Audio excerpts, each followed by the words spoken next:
நிச்சயமாக சொல்கிறேன், எங்கள் ஊராட்சியில் வேலை பார்க்கும் சுகாதார உறுப்பினர், எந்த சுகாதார உறுப்பினரை நீங்கள் அவமதித்தீர்களோ அந்த ஊராட்சி மன்ற தலைவர் பதவிக்கு எங்கள் சுகாதார உறுப்பினர்கள் போட்டியிடுவார்கள் என்று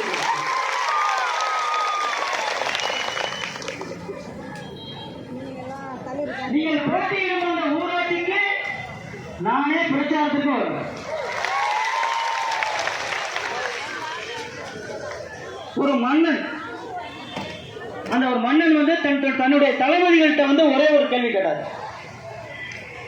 ஒரு பெண் எப்போது மகிழ்ச்சியாக இருப்பாள் என்று கேட்டார். அதற்கு தளபதிகள் யாருக்கும் பதிலே தெரியல. உங்களுக்கு தெரியுமா தெரியல. ஒரு பெண் எப்போது மகிழ்ச்சியாக இருப்பாள், இதுதான் அரசர் தன்னுடைய தளபதிகள்கிட்ட கேட்கிறாரு. இந்த கேள்விக்கு சரியாக பதில் சொன்னால் உங்களுக்கு என்னுடைய அரச பதவியை கொடுத்து விடுகிறேன் என்று ஒரு ஆஃபர் கொடுத்தார். எல்லா தளபதிகளும் தேடி அலைந்தார்கள். பெண்ணின் மகிழ்ச்சி எங்கே இருக்கிறது என்று யாருக்கும் தெரியவில்லை. அவங்க போற பாதையில ஒரு கூன் விழுந்த ஒரு மூதாட்டி, அந்த மூதாட்டியிடம் கேட்டு பார்ப்போம் என்று அதில் ஒரு தளபதி அந்த மூதாட்டியிடம் சென்று கேட்டார். அம்மா, ஒரு பெண் எப்போதும் மகிழ்ச்சியாக இருப்பார். நீங்க வயதில் மூத்தவர், உங்களுக்கு கண்டிப்பாக தெரியும், சொல்லுங்க அப்படின்னோட நான் உனக்கு சொல்றேன், ஆனா அதுக்கு நீ என்ன பரிசு கொடுப்பேன்னு அந்த அம்மா கேட்டாங்க. அதற்கு அந்த மன்னன் சொன்னாரு, அந்த தளபதி சொன்னாரு, நீங்கள் என்ன கேட்டாலும் தருகிறேன் அம்மா, இதற்கான பதிலை மட்டும் சொல்லுங்க அப்படின்னோட அந்த பதிலை வாங்கிக்கிட்டாரு.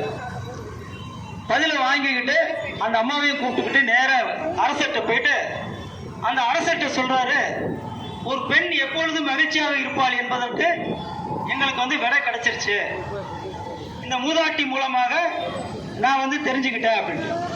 என்னன்னு கேட்டாரு, ஒரு பெண் தன்னுடைய முடிவுகளை தாமே எடுக்கும் சுதந்திரம் எப்போது கிடைக்கிறதோ அப்போதுதான் மகிழ்ச்சியாக. இந்த கேள்வியை சொன்ன உடனே அரசர் சொன்னாரு, நீங்க சொல்றது ரொம்ப சரியான பதில் அப்படின்னு அந்த அரச பதவியை எடுத்து அந்த தளபதிக்கு தலையில கிரீடத்தை வச்சு மன்னனா அமர வச்சுட்டாங்க. மன்னனாக அமர்த்தவுடன் தான் அந்த தளபதிக்கு ஒரு தலைவலி ஏற்பட்டது. என்ன உறுப்பினர்களுடைய மாநில தலைவர் திருமதி சென்னம்மாள் மேடம் இந்த நிகழ்ச்சிக்காக கடிதங்களை தயார் செய்வதற்காக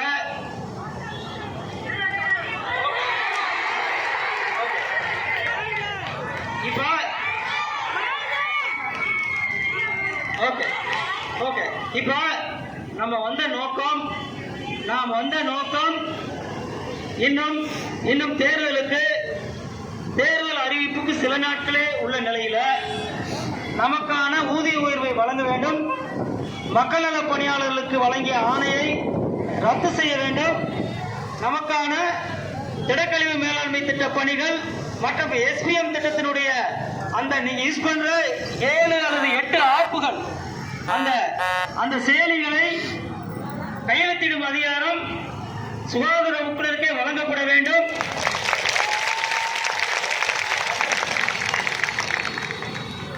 பாதிக்கப்பட்ட சுகாதார உறுப்பினர்களுக்காக 4 ஆண்டுகள் கேட்டுட்டு இருக்கோம். அவங்களுக்கு உடனடியாக அவங்களுடைய பிரச்சனைகளை கலைந்து அவங்களுக்கு ஊதியம், அவங்களுக்கு டியூட்டி போஸ்ட் போடணும், டியூட்டி வழங்க வேண்டாம், அவங்களுக்கு பணி திரும்ப வழங்க வேண்டும், அவங்களுக்கான மொபைல் ரீசார்ஜ் மற்றும் வாகன எரிபொருள் செலவினத்தை வழங்கணும். இப்படி பல கோரிக்கைகள் இருக்கு. நாம இப்ப பேச்சுவார்த்தைக்கு மதிப்புமிகு ஊர வளர்ச்சி ஆணையர் அவர்களிடம் பேசுவதற்கு மதிப்புமிகு காவல்துறை ஏற்பாடு செய்யப்பட்டுள்ளது. தேர்தல் நேரத்திலே நமக்கு இப்படி ஒரு அனுமதியை கொடுத்து நமது கோரிக்கைகளை இந்த அரசிடம் சொல்வதற்கு காவல்துறை மிகப்பெரிய பாலமாக அமைந்துள்ளது. கடந்த 3 மாதங்களாக காவல்துறை பலகட்ட போராட்டங்கள் சென்னையிலே நடந்து கொண்டே இருந்தது.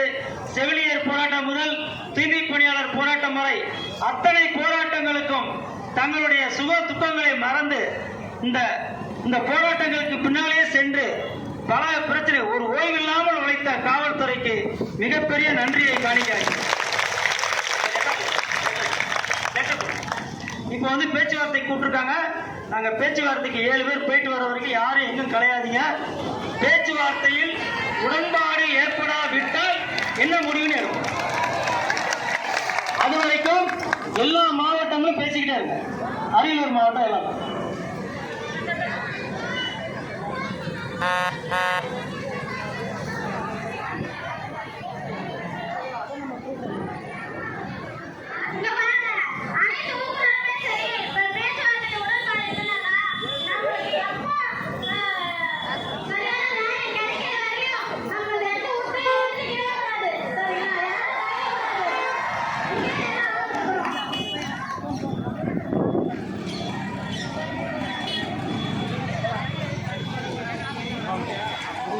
வாழ்த்துக்கள்.